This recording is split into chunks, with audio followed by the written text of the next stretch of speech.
Hello students, आज हम करने वाले हैं 8th क्लास का सब्जेक्ट साइंस का सेकंड चैप्टर जिसका नेम है माइक्रो ऑर्गेनिज्म फ्रेंड एंड फो।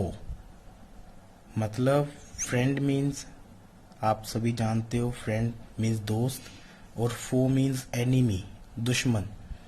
लेकिन इस चैप्टर को करने से पहले हम एक बात क्लियर करेंगे कि जैसे इधर ऊपर मैंने लिखा हुआ है बायोलॉजी का क्या मीन होता है। बायोलॉजी का मीनिंग होता है, बायो मीन्स, स्पेलिंग को स्प्लिट करेंगे, bio means living organisms, logy means study. Bio means living organisms, logy means study. मतलब हम लिविंग ऑर्गेनिजम्स की स्टडी करने को बायोलॉजी बोलते हैं। बायोलॉजी आगे 3 तरह का होता है, ब्रांचेस में बांटा गया है, जोलॉजी, बॉटनी और माइक्रो बायोलॉजी में। जोलॉजी में क्या होता है, जिसमें हम सिर्फ और सिर्फ एनिमल्स की ही स्टडी करते हैं। जैसे यू पार्क आपने सुना होगा, चिड़ियाघर जिसको बोलते हैं, उसी से आप अंदाजा लगा सकते हो। Logy means study of animals.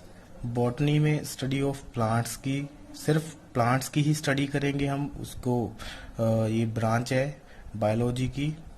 और माइक्रो बायोलॉजी में हम करेंगे, देखो माइक्रो मीन छोटे छोटे, bio means living organisms, logy means study. मतलब स्टडी ऑफ माइक्रो ऑर्गेनिजम्स और माइक्रोब्स, मतलब जिसमें हमने बहुत सारे छोटे छोटे माइक्रो ऑर्गेनिजम्स की स्टडी करनी है, इसको हम माइक्रो बायोलॉजी के ब्रांच में रखते हैं।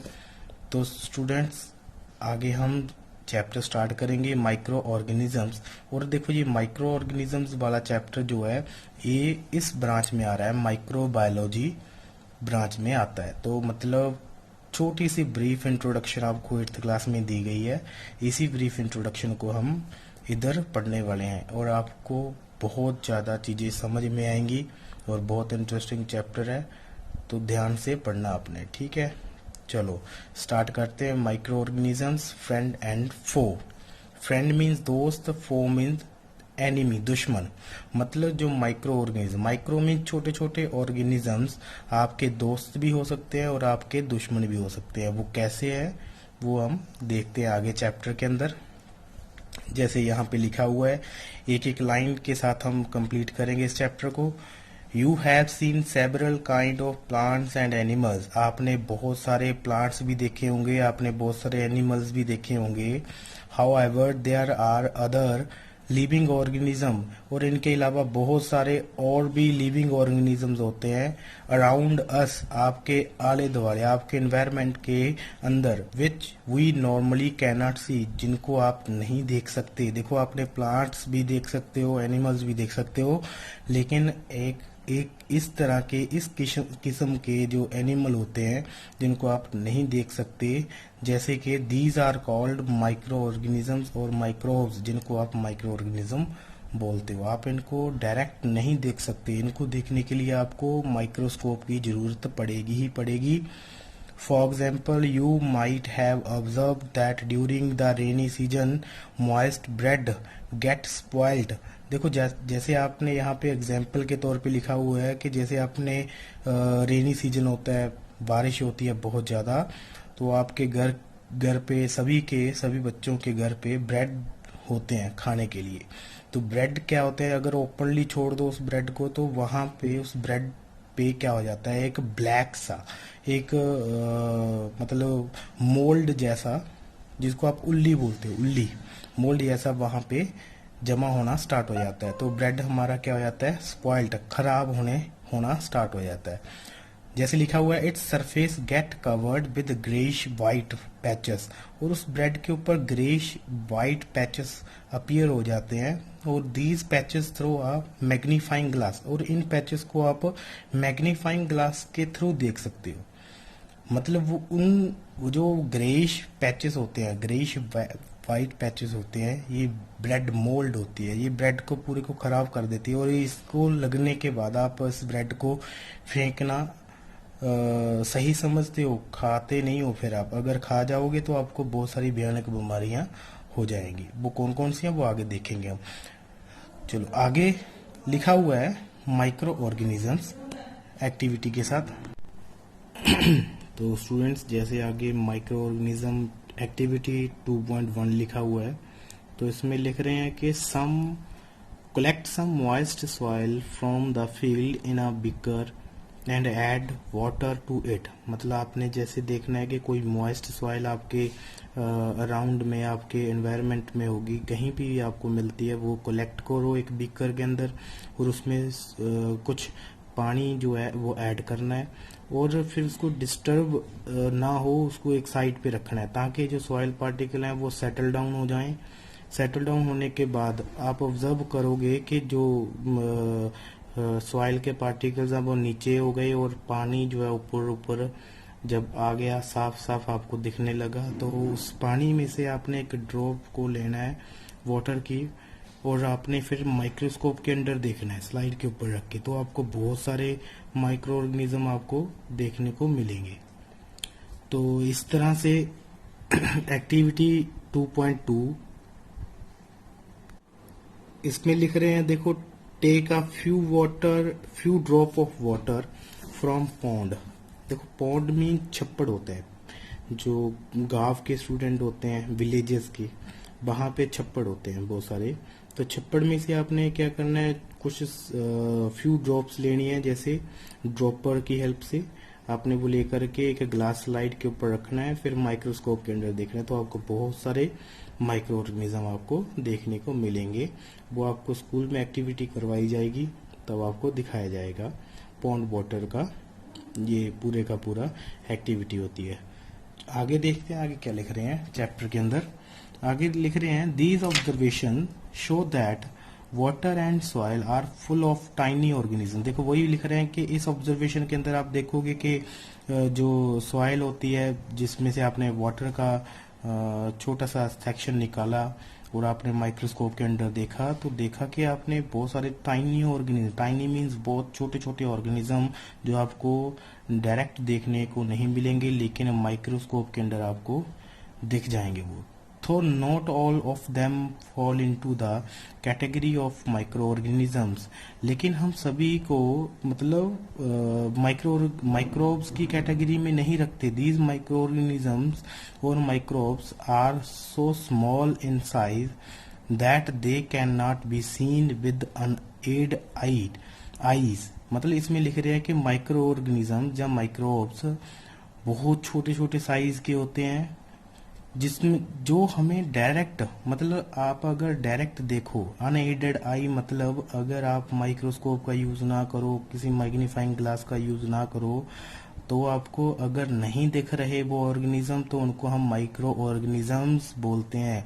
क्योंकि पानी के अंदर बहुत सारे और भी ऑर्गेनिज्म पाए जाएंगे जो आपको दिखेंगे, डायरेक्ट दिखेंगे, तो उनको हम माइक्रो ऑर्गेनिज्म की कैटेगरी में नहीं रखेंगे। जो छोटे छोटे तो होंगे लेकिन आपको डायरेक्ट आई, जब आप डायरेक्ट देखोगे तो वो आपको दिखेंगे, तो उनको हम माइक्रो ऑर्गेनिज्म की कैटेगरी में नहीं रखते। सिर्फ उन्हीं को माइक्रो ऑर्गेनिज्म की कैटेगरी में रखते हैं जो सिर्फ हमें माइक्रोस्कोप या मैग्नीफाइंग ग्लास के अंदर ही दिखें।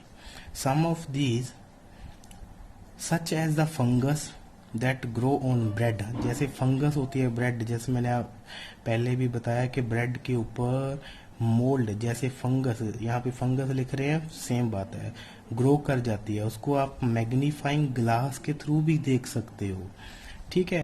और जैसे लिख रहे हैं बेटा, लिख रहे हैं कि other can not be scene without the help of a microscope. लेकिन देखो ब्रेड के ऊपर जो लगी हुई मोल्ड है, फंगस है, उसको आप मैग्नीफाइंग ग्लास की हेल्प से देख सकते हो, लेकिन जो बाकी माइक्रो ऑर्गेनिजम्स हैं वो माइक्रोस्कोप के बिना नहीं देखे जा सकते।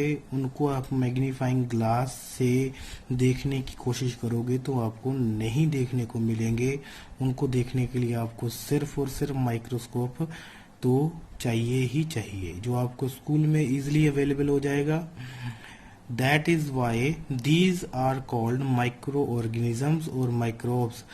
इसी कारण इस कैटेगरी में आने वाले जो सिर्फ माइक्रोस्कोप के अंदर देखे जा सकते हैं, इन सभी को हम क्या लिखते हैं, माइक्रो ऑर्गेनिजम्स या माइक्रोब्स भी कहते हैं। आगे लिख रहे हैं, micro organisms are classified for major group. बड़ा इंपॉर्टेंट है बेटा ये क्वेश्चन, आ जाता है पेपर के अंदर कि आपके माइक्रो ऑर्गेनिज्म जो है वो 4 कैटेगरी के अंदर, मतलब 4 मेजर ग्रुप के अंदर डिवाइड किए गए हैं, क्लासिफाइड किए गए हैं। दीज ग्रुप्स वो जो ग्रुप दिए गए हैं वो कौन कौन से हैं? बैक्टीरिया है, फंजाई है, प्रोटोजोआ एंड सम एल्गी। ये 4 ग्रुप हैं, बहुत इंपॉर्टेंट है। Bacteria, fungi, protozoa and some algae. Some of these common microorganisms are shown in figure 2.1 and 2.4 तक की जो फिगर्स हैं वहां पे आपको देखने को मिल सकते हैं। वो आपको आगे दिखाता हूँ फिर मैं, अभी थोड़ा वेट करो। देखो आगे लिख रहे हैं वायरसेस।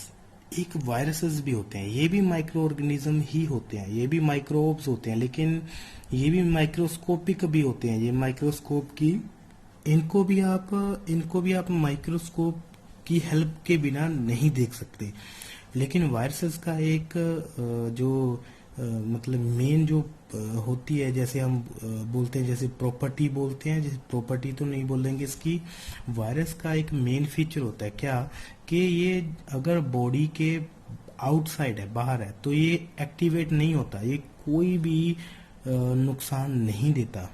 अगर बॉडी के इनसाइड हो जाए, जिस तरह भी अंदर चला जाए आपकी बॉडी के अंदर, देखो हाथ आई कांटेक्ट हो जाए, जैसे आप अपने गंदे हाथों को, आपके हाथों में मान लो वायरसेस लगे हुए हैं, तो आप आईज को विदाउट वॉश हैंड करके अपनी आईज को लगाते हो, तो आईज के थ्रू अंदर चला जाएगा आपकी बॉडी के अंदर। आप नेल्स खाते हो, नेल्स खाने की आपको आदत है, आप हैंड वॉश किए बिना ही खाना खाते हो, तो आपके अंदर चले जाएंगे वायरसेस। जब आपके बॉडी के अंदर वायरसेस एक बार एंटर कर गया तो ये एक्टिवेट हो जाता है, और एक्टिवेट होने के बाद ये उस जो आपकी बॉडी के अंदर जो सेल्स होते हैं उसके अंदर ये रिप्रोड्यूस करेगा और बहुत सारी खतरनाक बीमारियां आपको प्रोड्यूस करेगा। जैसे लिख रहे हैं, they however reproduce only inside the cell. सिर्फ सेल के अंदर ही रिप्रोड्यूस करता है। किसके सेल के अंदर? Of the host organism. Host organism जैसे आप, होस्ट मीन जिसके अंदर ये रहता है, वायरस जिसके अंदर जाके रिप्रोड्यूस करेगा उसको होस्ट बॉडी कहते हैं। जैसे मान लो मेरे को वायरस ने अटैक किया, तो मेरी बॉडी जो क्या है वो होस्ट बॉडी हो गई। इस मेरी वाली बॉडी के अंदर जाके रह रहा है, तो वायरस एक्टिवेट हो गया, उसने बीमारी दी मेरे को, मेरी बॉडी क्या हो गई? होस्ट बॉडी हो गई। तो होस्ट की बॉडी के सेल के अंदर जाके ये रिप्रोड्यूस करेगा और बहुत सारी अपने जैसी कॉलोनी प्रोड्यूस करेगा, मतलब बहुत सारे और वायरसेस को प्रोड्यूस करेगा, और बहुत सारी बीमारियां मुझे हो सकती हैं, विच में भी बैक्टीरियम। और ये होस्ट बॉडी कौन सी हो सकती है? बैक्टीरिया की भी होस्ट बॉडी हो सकती है, प्लांट की भी, और एनिमल में भी हम आते हैं। इन तीनों की होस्ट बॉडी हो सकती है, और तीनों में ये रिप्रोड्यूस कर सकता है। Some of these viruses are shown in figure 2.5। आगे फिगर में दिखाया गया, बाद में दिखाते हैं हम। Common elements like cold, influenza. Cold देखो जैसे कफ, जुकाम हो जाता है सभी बच्चों को, फ्लू हो जाता है, ये most cough are caused by viruses. ये जो बीमारी है, जैसे कोल्ड कफ आप बोलते हो नॉर्मली कि जुकाम खांसी हो गई, फ्लू हो गया, ये सब वायरसेस कॉज करता है। और जैसे ये वायरस जो है वो एक दूसरे, देखो कोल्ड कफ क्या होता है कि एक पर्सन से दूसरे पर्सन को हो जाता है, तो मतलब इसको हम कम्युनिकेबल डिजीजेस भी कहते हैं। कम्युनिकेबल मतलब जो एक पर्सन से दूसरे पर्सन को हो जाए उनको बोलते हैं कम्युनिकेबल डिजीजेस। ठीक है, कम्युनिकेबल डिजीजेस की अगर स्पेलिंग बोलूं तो लिखूं तो क्या लिखे जाएंगे, मैं तो नीचे लिख देता हूं, कम्युनिकेबल डिजीजेस। ये कम्युनिकेबल का क्या मतलब? जो एक पर्सन से दूसरे पर्सन को हो जाए बीमारी, उनको हम कम्युनिकेबल बोलते हैं। जो ना हो उनको हम नॉन कम्युनिकेबल बोलते हैं। ठीक है, आगे लिखा है serious diseases like polio, chicken pox जिसको आप माता भी बोलते हो, माता नहीं होती वैसी बीमारी, वो चिकन पॉक्स ही बोलते हैं। माता जैसे अनपढ़ लोग होते हैं उन्होंने बना दिया ये सब। सीरियस डिजीज जैसे पोलियो होता है, पोलियो को टीके लगते हैं, चिकन पॉक्स हो गई, ये सभी बीमारियां भी वायरसेस के कारण ही होती हैं। आगे लिख रहे हैं डिजीज लाइक डाइसेंट्री, डाइसेंट्री में क्या क्या आता है, जैसे टॉयलेट्स, लूज मोशन जिसको आप बोलते हो, टॉयलेट्स लगना, ठीक है, मतलब दिन में 4-4 बार 10-10 बार जाते हो तो dysentery. And malaria are caused by protozoa, ये सो जो डेंगू भी जो होता है वो वायरस के कारण होता है, डेंगू जो होता है वो वायरस के कारण है, लेकिन ये जो प्रोटोजोआ जो बीमारियां कोज करता है वो डाइसेंट्री और मलेरिया ही कोज करते हैं, प्रोटोजोआ के कारण होने वाली। और यहाँ पे आगे लिख रहे हैं कि whereas typhoid and tuberculosis are bacterial diseases, typhoid हो जाता है कई बच्चों को, ट्यूबरकुलोसिस हो जाता है, टीबी जिसको टीबी बोलते हैं, ये सब क्या है, बैक्टीरियल डिजीजेस होती हैं, बैक्टीरिया के द्वारा कोज होने वाली बीमारियां टाइफाइड और ट्यूबरकुलोसिस।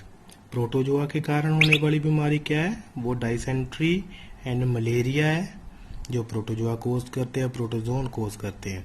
आगे देखते हैं स्टूडेंट्स कि कौन कौन सी कैटेगरी, जैसे ये पिक्चर में दिखाया गया, आगे पेज को टर्न करोगे तो आपको दिखाई देगा,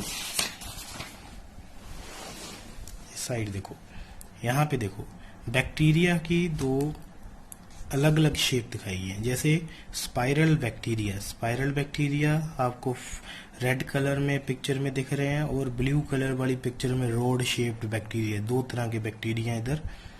और नीचे देखो आपको एल्गी दिख रही है, 2.2 में एल्गी में कौन कौन से आते हैं, क्लामाइडोमोनास आता है और स्पाइरोगैरा आता है, क्लामाइडोमोनास और स्पाइरोगैरा, ये भी डिजीज कोज करते हैं।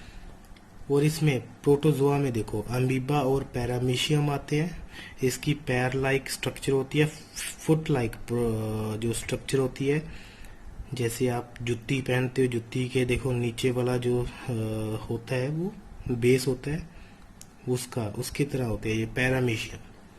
फिर आगे लिख रहे हैं फंजाई में ब्रेड मोल्ड हो गया, पेनिसिलिन हो गया और अस्परगिलस हो गया, ये सारे फंजाई की है। ये जो ब्रेड को लगती है वो ये वाली होती है ब्रेड मोल्ड, जो ब्रेड को खा जाती है पूरी की पूरी, जिसको आप उल्ली बोलते हो, फंगस बोलते हो, ये है ब्रेड मोल्ड, ठीक है।